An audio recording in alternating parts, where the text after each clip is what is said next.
CSDS लोक नीति का सर्वे है सर मेरे हाथ में। ये सर्वे आज इंडियन एक्सप्रेस में प्रकाशित भी हुआ है। तो सर्वे अच्छा है, इसमें कुछ डिटेलिंग है और ये काउंटिंग डे तक हुआ है, उससे उससे पहले हफ्ता भर चला है शायद। तो लेकिन इसमें बातें कुछ अच्छी पूछी गई हैं, जो सवाल पूछे गए वो अब हमको और ज्यादा रेलेवेंट लगती हैं, अब ज्यादा समझ में आ सकती हैं वो। तो जैसे पहला सवाल इसमें था, अगर आप लोग ग्राफिक तैयार हैं तो आप इसके ग्राफिक्स प्लीज चलाइएगा स्क्रीन के ऊपर। पहला सवाल ये सर्वे में पूछा गया था कि दिल्ली के वोटर्स के लिए अहम क्या है। आपके लिए पार्टी अहम है, उम्मीदवार अहम है या सीएम का कैंडिडेट अहम है? तो इसका जवाब जी हाँ, 57% लोगों ने कहा पार्टी देख के वोट करते हैं। तो इतना तो क्लियर था कि चॉइस वाज बिटवीन बीजेपी, आप एंड कांग्रेस। इंडिविजुअल उम्मीदवार उस हद तक इंपॉर्टेंट नहीं थे लोगों के लिए, और ना ही सीएम का चेहरा भी था। तो वोट करने के लिए पार्टी थी। लेकिन सीएम के चेहरे पर भी राय पूछी गई थी, तो उसमें अरविंद केजरीवाल का नाम टॉप पर आया। 39% लोगों को अरविंद केजरीवाल जो है एज सीएम ठीक लग रहे थे, अच्छे लग रहे थे। 4% लोगों ने कहा आम आदमी पार्टी का कोई भी और आदमी बन जाए। तो ये तो मुझे लगता है आम आदमी पार्टी के वोटर ज्यादा रहे होंगे, 43% हो गया ये टोटल। क्योंकि बीजेपी से भी कोई भी सीएम बन जाए वो हमको पसंद होगा, ये कहने वाले भी 37% लोग थे। क्योंकि बीजेपी कोई नाम भी नहीं था ना। हाँ, बीजेपी कोई नाम भी नहीं था। और कोई कांग्रेस का नेता बन जाए, ये 5% लोगों ने कहा। जितना वोट मिला तो आप इसको अगर ऐसे देखें, अगर तो अरविंद केजरीवाल या आपके लिए तो 43% लोगों ने हामी भरी थी, 37% लोगों ने कहा बीजेपी का आदमी भी बन जाएगा तो हमें बेहतर लगेगा। इसके अलावा वोटर्स में प्रभाव किसका कितना प्रभाव था, नरेंद्र मोदी का कितना प्रभाव था ओवरऑल वोटर्स पर। जब पूछा गया कि क्या आप नरेंद्र मोदी की बातों से, नीतियों से प्रभावित होते हैं, 44% लोगों ने हां जवाब दिया। ये ओवरऑल है, इसमें आपका समर्थक भी है, कांग्रेस का भी, बीजेपी का भी। बीजेपी के वोटरों से जब स्पेसिफिक सवाल पूछा गया तो वो 85% तक था कि हां हम मोदी जी से प्रभावित हैं। अरविंद केजरीवाल की बात जब आई तो ओवरऑल 33% लोगों ने कहा कि अरविंद केजरीवाल का काम जो है प्रभावशाली है। बीजेपी के वोटरों में यह संख्या अरविंद केजरीवाल को पसंद करने वालों की मात्र 3% थी, और आम आदमी पार्टी के वोटर्स में यह संख्या 72% थी। राहुल गांधी के लिए जब सवाल आया तो केवल 5% लोगों ने कहा कि हमें वो एक प्रभावी नेता लगते हैं। ओनली 5% दिल्ली में लोगों ने इस बात को माना। अब मूल मुद्दे दिल्ली के, जो करप्शन के चार्जेस लगे, अरविंद केजरीवाल और उनके मंत्रियों का जेल जाना हुआ, इसका कितना असर पड़ा। आपके नेताओं की गिरफ्तारी पर दिल्ली की राय, ये देखिए बहुत इंपॉर्टेंट है। 37% लोगों ने कहा आपके नेता भ्रष्ट थे, गिरफ्तारी सही हुई। 36% लोगों ने कहा झूठे केस में फंसाया गया, गिरफ्तारी गलत हुई। मार्जिन, कांटे की लड़ाई, मार्जिनली मोर देन 50, मतलब उसमें लोग मान रहे थे कि भाई हाँ मामला कुछ तो चिपका है, भ्रष्टाचार का मामला, तो उसका नुकसान हुआ है, ये साफ था। इससे जुड़ाई आगे जो एक मुख्यमंत्री का घर था जिसको बाद में सबने शीश महल कहना शुरू कर दिया। 40% लोग दिल्ली के मानते हैं कि केजरीवाल ने गैर जरूरी खर्च किया है, और 36% लोगों ने कहा कि निर्माण ठीक है और बीजेपी ने तिल का ताड़ बनाया। ये दोनों इश्यूज जो हैं, जेल जाना, केसेस होना, शराब घोटाले का आरोप लगना, और ये अपने घर पर करोड़ों रुपया लगवाना, लोगों की नजर में ये एक बड़ा मुद्दा था और उस पर वोट हुआ है। ये बात बिल्कुल साफ दिखाई दे रही है। विनोद जी नहीं, लेकिन एक चीज देखिए कि दोनों मामलों में अंतर है, सहमत और असहमत लोगों का बहुत कम है। हाँ। एक में तो 1% का अंतर है, 37 और 36, दूसरे में भी 4% का अंतर, 40 और 36। तो ये भी मानना पड़ेगा कि एक बड़े सेक्शन में ये मुद्दा नहीं भी चला। ऑब्वियसली 43% वोट तो उनको मिला ही है, तो उनके लिए तो मुद्दा नहीं होगा, नहीं है वो।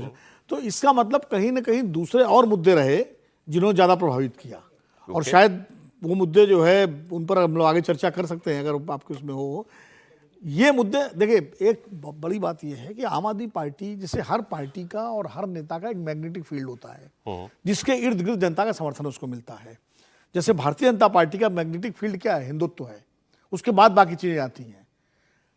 आम आदमी पार्टी का जो मैग्नेटिक फील्ड था वो था उसकी पॉलिटिक्स विद डिफरेंस, अलग तरह की राजनीति, ईमानदार, शुचिता का दावा, वो था जिसे 2013 से लेकर के लोग उसके समर्थन में थे। फ्रीबीज वगैरह उसके बाद में उसको जोड़ती थी।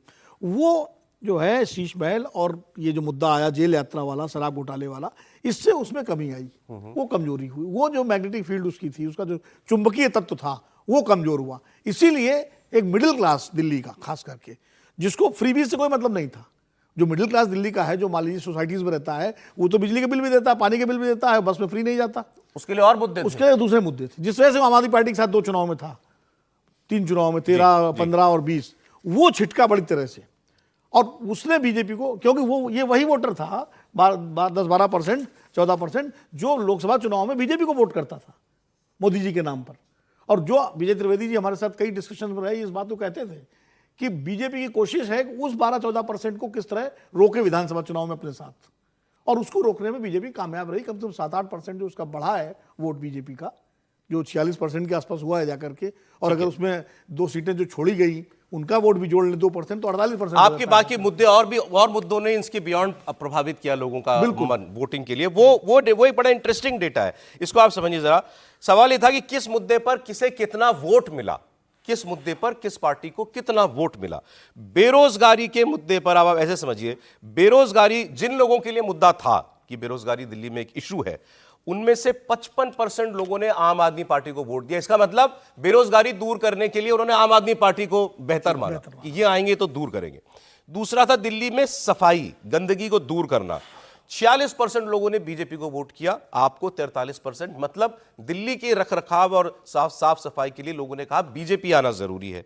ओवरऑल दिल्ली के डेवलपमेंट के लिए 59% लोगों ने दिल्ली को वोट किया, 33% ने आपको। मतलब दिल्ली को अगर चमकाना है, विकसित दिल्ली बनाना है, तो उसके लिए भाजपा जरूरी है दिल्ली में आना। ये लोगों के मन में साफ मैसेज था। ऐसा आप महंगाई की बात अगर देखेंगे, महंगाई को काबू में रखने के लिए तो 52% लोग आपकी तरफ जाते हैं कि आम आदमी पार्टी रहेगी तो महंगाई कंट्रोल में रहेगी।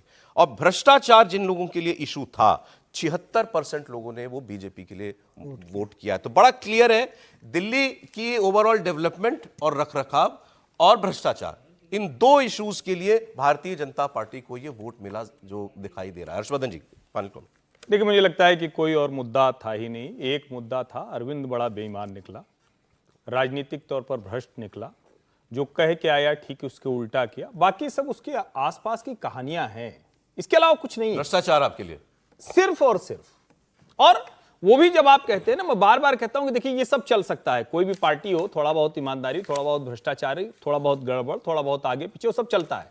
लेकिन जब कोई नेता कहे कि देखिए हम तो एकदम गंगा में खड़े होकर शपथ ले रहे हैं और गंगा से निकलने के बाद दुनिया का सारा पाप वो करे, तो ऐसे व्यक्ति को जनता बर्दाश्त नहीं करती। बाकी सारी चीजें उससे इतर हैं। मूल बात ये, अरविंद केजरीवाल जो अपने को कट्टर ईमानदार कहते थे, जनता की नजरों में कट्टर बेईमान बने। जो बचे हुए हैं वोट, वो फ्रीबीज वोट है।